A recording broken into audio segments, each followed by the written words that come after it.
How is everyone doing? I'm Nini FC, this is Byline TV, and welcome to another live stream. Today, I'm joined by the one and only Alex Goldberg from the Byline. Alex, what you saying, man? How you doing? What's going on, Nini? How you doing, man? I'm good, man. I'm good. And actually, no, I can't really say I'm good. That's just obviously Okay. rest in peace to Nipsey Hussle. That Yeah, came out of the blue. absolutely. I was not expecting that today because he's like one of my favorite artists too. So it was kind of weird, but obviously, another guy too that's not making things too happy at the moment is Sarri. And of course, you guys know what we're here to talk about today. We're here to talk about Sarri. We're here to talk about if he's the right guy for the future. We're here to give our thoughts and opinions on how we felt he did. And of course, it's going to be an interesting debate. But of course, starting with you, Alex, very good match of you yesterday, I've got to say. Thank you, But to man. give a quick recap for maybe people that haven't seen it, what were some of the points you were trying to touch upon in your match review? Yeah, starting off, having these meltdowns about the starting 11, I feel normally are overdone. And I have them anyway, as do many, because we're fans. And, Yeah, we can we feel that it's not going to be 11 we like, but then once we see it, it just just seeing Pedro and Willian, you never can be hey, fully prepared for it. Alex, I'm sorry I'm interrupting straight away to getting into things, my bad. But let me just ask But you, do you feel as fans we should have accepted not being happy to not see the lineups we want? Because I mean, I know people don't like when I make comparisons, but I like to make comparisons because I want to just keep things fair. I like to keep that energy consistent and fair. I'm just thinking that there was a lot of times I remember Mourinho in particular doing the wrong things time and time again. I remember Gus Hiddink when there was no reason for him not to use young players, not bothering to use a single one, or barely giving them enough game time. I'm just thinking, as fans now, do you feel as if fans have had enough? Because it's kind of been like building up over the years. I kind of feel like this season in particular, there's been like an explosion of frustration due to the fact that a lot of it's the same things keep happening, but nothing different is coming out from it. yeah, well, I mean, I definitely think that too often we probably get too worked up about the lineups, but I do think there's deeper context to it, and maybe it is a bit of an accumulation of the years of Mourinho and Yeah, Conte, where we just didn't necessarily always see the lineups we yeah, thought should be out there. But I do think this year there's more context to it because of the way just Sarri came and immediately decided who his core was going to be. And you and I have talked about that on a stream before. It yeah, was he came and he had a tough job. I'm never going to, not be objective in that light. yeah, He had a tough job. He had no summer, and boom, he came. Not all of his players were even yeah, back in the World Cup by the time he came. But my problem, as you probably know, is he just decided right away, this is my core. These are the guys I'm building my yeah. 14, like Pep told him, focus on 14. These are going to be them, and that's it. And I just feel like it is tough in your first season. So to a certain extent, oh yeah, let's see how it works out. Let's see what he does in the Yeah. second season. However, yesterday and really in recent time, it hasn't given me much hope that things would be vastly different for next season because some of the choices he's making, in my opinion, are actually part of his ideology. They're not part of his actual first year at the club. So Yeah. getting back to your initial question, to summarize my frustration after yesterday's game Yeah. was knowing Hazard was not going to start, right? Once you knew he was not going to be in there, that was the time. That was the time for Callum Hudson-Odoi because Yeah. Yeah. of course, after Sarri's press conference on Friday, where he says, "Yeah, I'll start him 2 or 3 games in the next 8 games," you would think, all right, 2 of those are Europa, 1 will be Premier League, and it probably won't be the first game. It won't be Cardiff.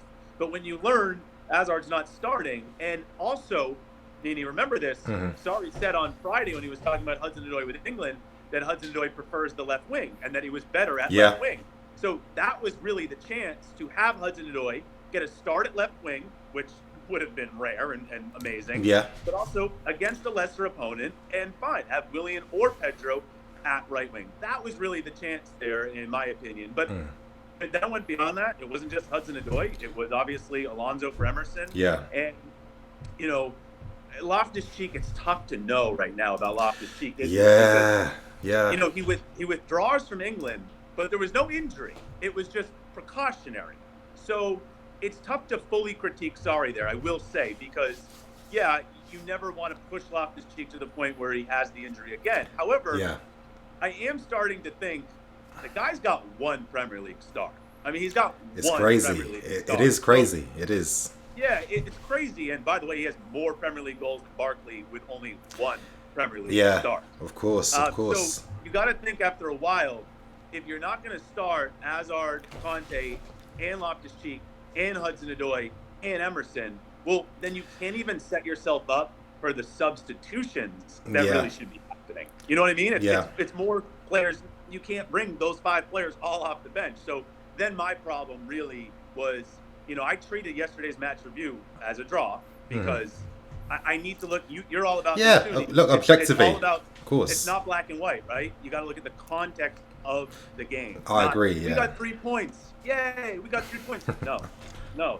The context of the game. I treated it as a draw, and really, I feel like the Hazard substitution needed to happen. Yeah, for me, that was when the game started when they came on. But it's like 30 minutes left. So yeah, I know what you mean. Yeah. So Hazard and the Loftus-Cheek substitutions had to happen. They were good substitutions. They changed the game.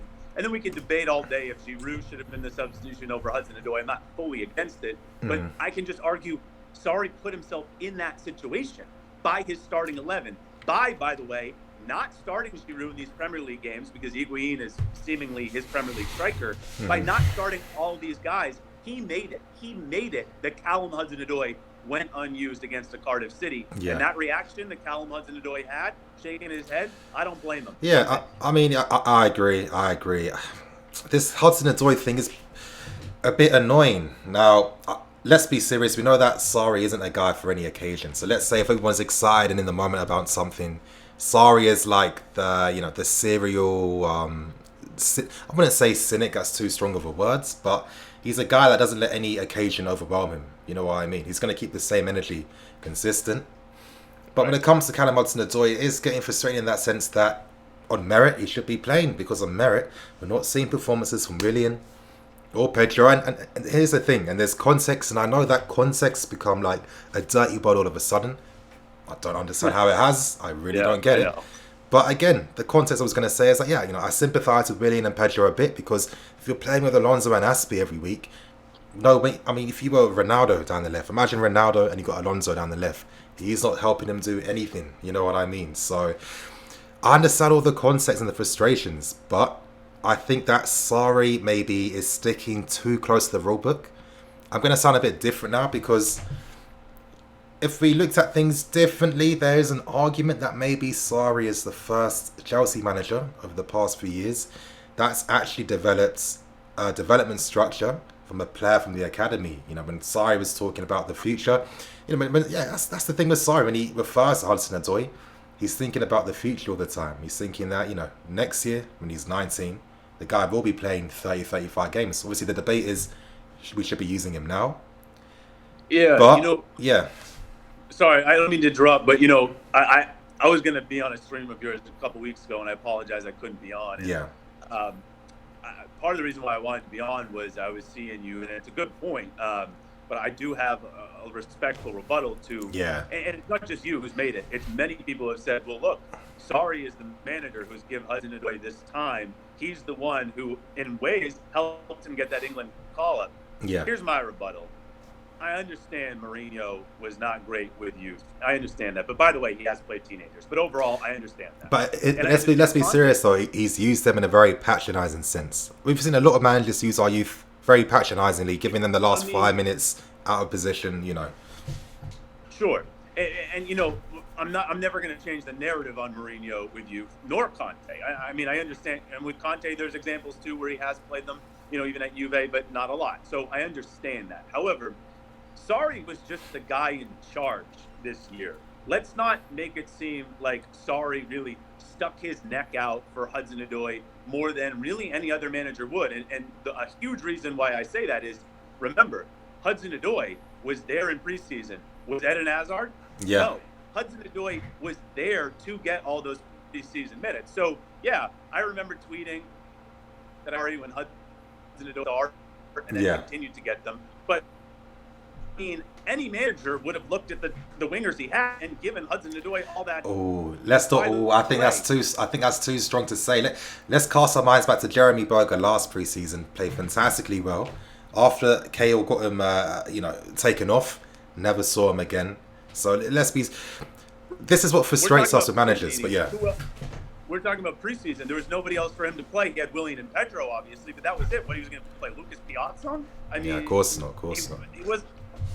So then obviously the season starts and Hudson-Odoi doesn't play at all. Oh, I'm not bashing Sarri for that specifically because I even backed Sarri at the time.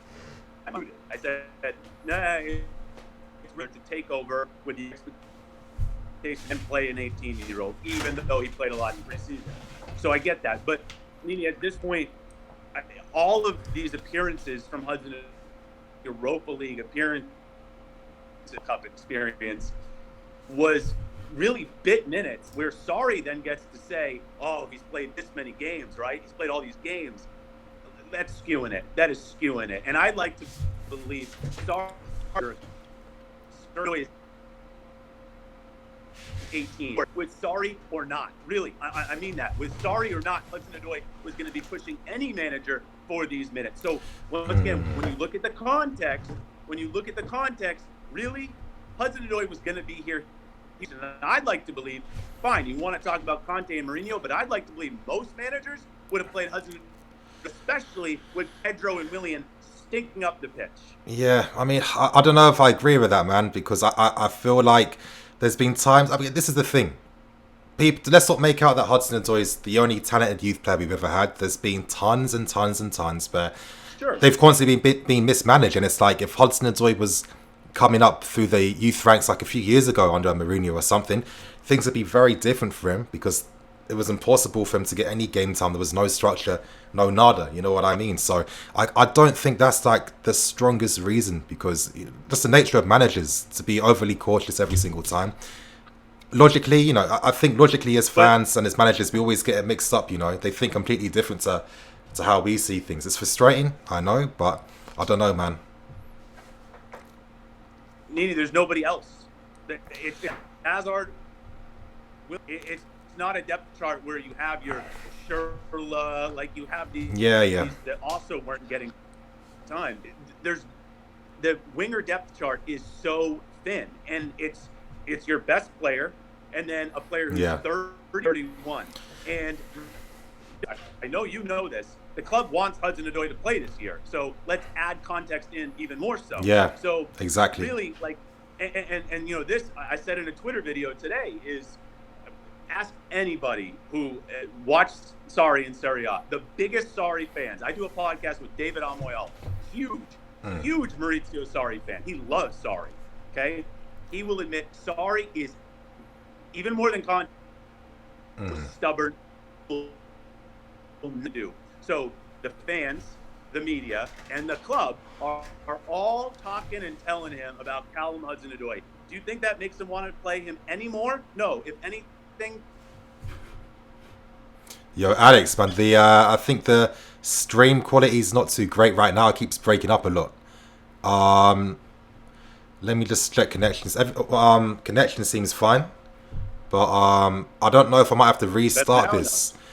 Yeah, I can hear you a bit, but it's breaking up a bit now. That's what I hate about live streams. Apologies, you guys. Technical issues, it gets like that. Okay, try and talk again. Let's see if it's working.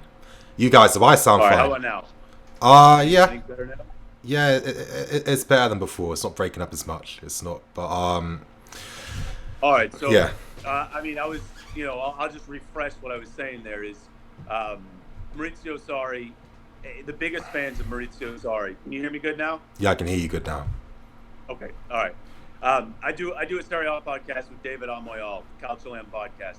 David is the biggest Maurizio Sarri fan. Absolutely loves Maurizio Sarri, even more than Antonio Conte, who he loved, and he has a bunch of other favorite managers. And he has followed Sarri's career all throughout. Okay, he will admit Maurizio Sarri is even more than Conte, even more than Mourinho, the most stubborn manager. He does not like being told what to do. So now this year, the fans constantly, the media constantly, and the club the club, are all telling and talking to him about Callum, make him want to play Callum Hudson. No, if anything, less, and that's an issue. No, I agree, and I think you hit the nail on the head there. The club are actively encouraging him to use Hudson-Odoi. That's something I've been telling you guys for a while too. It's not new news, and he's still not.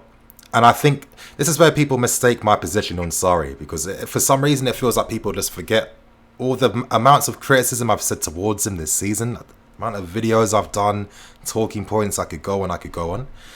But at the same time, when it comes to me providing context, that doesn't necessarily mean that I'm defending him. I just like to paint a fair picture for everyone. It's just how I am as a person. That's how I prefer it to be. But I just think that Sarri is being way too stubborn. He obviously is thinking I know more than the fans, and I've been in football for 25 years. It's better in the long term that I use this guy over time. I don't want to be in a situation potentially where what if he got injured and he's out or whatever. He's 18. Most 18-year-olds aren't really playing consistently for clubs of this stature.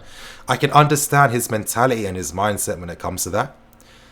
But at the same time, let me ask you this. Let me play devil's advocate a tiny bit. Obviously, it looks like Europa League is going to be the most important tournament for us for this season. I think it's a big one. I'm not going to be surprised to see that as the season goes on, we divert more of our attention to our Europa League campaign compared to the Premier League. Now, let's say hypothetically that is the case, and Sarri decides to use Hudson-Odoi in every single Europa League game. Would that not count as like a good education for him? Because we're making it out like the league's the be all and end all, but if you're Hudson-Odoi at 18, you're just playing a lot of games in Europe. You're understanding the atmosphere, the pressure. I mean, he's been forced to grow up a lot in the sense that every time he's gone away, racist incidents, which is disgraceful and shocking. And it's not fair for a guy that's just 18. But what do you say about that? Do you think that if we were to judge things by the end of this season, it would be a fair way in which to, introduce Hudson-Odoi into the team and make him a first team regular?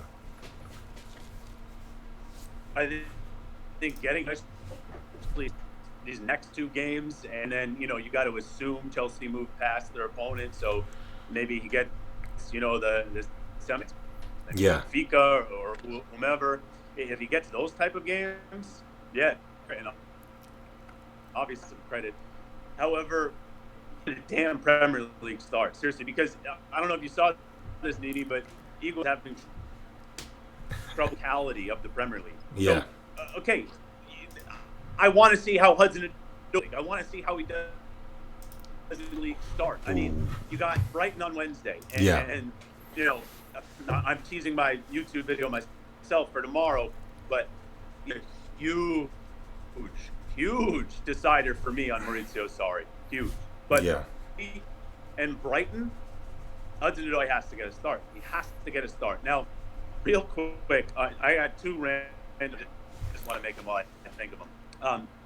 The whole thing on Maurizio Sarri not watching Callum Hudson-Odoi, on a whole, that's fine. That is fine because he doesn't watch international football. And I still think he should, but that's a whole nother conversation for another day. However, Maurizio Sarri all the time talks about the mentality of his players, but then also specifically stop putting pressure. Oh, Alex. Alex, man. Sorry, bro. Yeah, the connection's not too great. It keeps cutting out a lot. It's cutting out a lot. No, it's okay. I know. It's not like your internet you're using, so you can't do nothing about it. Yeah. 1 sec. Sorry about this, you guys. Internet stuff sometimes it does get frustrating, but of course, as I've been waiting for Alex, I just want to state that obviously, my position on Sarri, I feel like a lot of people are quite confused. I think that I've been very critical towards him. I've constantly spoken about his lineup selections. I've constantly spoken about the lack of Emerson, Christensen, Hudson-Odoi, Ruben. I've constantly spoken about the fact that he can be too stubborn, lack of rotation. I did so many big videos, spending a lot of time making and producing them for 5 talking points. But people just need to understand that just because he provides context on an issue doesn't necessarily mean that you're like the 100% defender or sympathizer. And I think that it can be a bit disingenuous. And just for me personally, I just don't like being misconstrued. I feel like when I do videos, everything you hear is me writing the script down and then going over it and spend a lot of time getting the right stuff out there. But again, you know, let's not forget with this entire situation. Yes, Sarri's at fault for a lot of things. Anyone saying that he isn't is wrong. But the main point, the overarching issue, in my opinion, when it comes to Sarri, is due to the lack of structure that's been behind the scenes for a while now. And I think that this is why it's been harder for every manager. Let's be serious. Mourinho, after he won the league, no investment. Conte, after winning the league, no proper investment. Sarri as well. So, and it's just like, you know, each manager is taking on a squad that isn't really fully suited to what they need. I mean, let's be serious. Even though I was very critical of Conte last season, of course I do sympathise, because if he got the main targets he wanted, things would be very different, because player quality does make a big difference when it comes to games. But I think, Alex, you're back now. Yeah, can you hear me all right? Yeah, it's still like cutting out every now and then. Is it like the time of day in America or something, or? Must be, you know, I would be.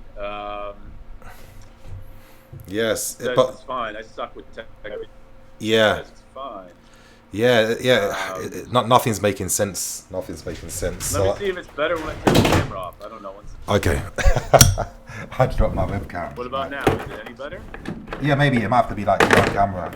No camera motive. All right. If you can hear me, sorry about this, you I'll guys. just continue my 2 points. You got me? Oh. Yeah, I was just making sure to see that my connection hadn't messed up, but now it looks like it has for me. I don't know. I don't think God wants us to talk about Sarri today. I think so. I've been starting to think, is God on Sarri's side? A lot of this like divine intervention. Yeah. Like, come on, when are we ever getting a comeback against Cardiff after playing so shit for how long in the game? And it just comes from nowhere. So who knows? But yeah, Alex, man, I think might have to just maybe stop this stream. Just maybe do it tomorrow instead, because I think connection's kind of. No, don't worry. I'm sure everyone will forgive you eventually, so it's fine. You know. Yeah, anybody listening, I'm not meant for live things yet. I guess I don't know. I'm gonna blame it on Boston, but. Yeah, of course. They soon come. But you guys, apologies for that. Of course, expect me to release videos for tomorrow. Hope you guys enjoy. I'm Nini FC. This is Byline TV. See you guys.